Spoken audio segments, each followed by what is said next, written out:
মানববন্ধন আমরা করছি। এরপরে যে মানববন্ধন আসবে, এই মানববন্ধন কিন্তু শুধুমাত্র মানববন্ধন আর অবস্থান কর্মসূচি কিন্তু থাকবে না। এর পরবর্তীতে যে কর্মসংস্থান আসবে, চরম থেকে চরম ভাবে কর্মসূচি দিয়ে পরবর্তীতে ডিএলএফ সহ আমরা কিন্তু আমাদের আন্দোলন বেগবান করব। পরে কিন্তু সামলাইতে পারবেন কিনা চিন্তা করে বুঝেন।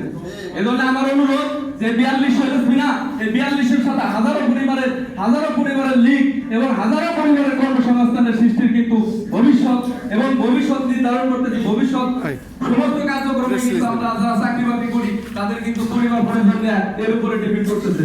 এজন্য আমরা পরবর্তী যে নির্দেশনা আমাদের কেন্দ্র থেকে আসবে, কেন্দ্র থেকে দেওয়া হবে, সেই নির্দেশনা আমরা যারা এলএসপি গণ আছি সারা বাংলাদেশে 42 আমরা আমাদের যে অর্ডার, যে হুকুম যে সময় আমাদের দিবে কেন্দ্র থেকে, আমরা যতদূর পারি যার যতটুকু সাহায্য সহযোগিতা করার দরকার, সেই পাশাপাশি যার যতটুকু সমর্থন আছে সেই সমর্থন নিয়ে কিন্তু আমরা ঢাকায় সামনে যে কর্মসূচি দেবে কঠিনভাবে পালন করার জন্য প্রস্তুত থাকবো ইনশাআল্লাহ। এই বলে আমি আমার কথা শেষ করছি। আসসালামু আলাইকুম ওয়া রাহমাতুল্লাহি ওয়া বারাকাতুহু। সবাই ভালো থাকবেন।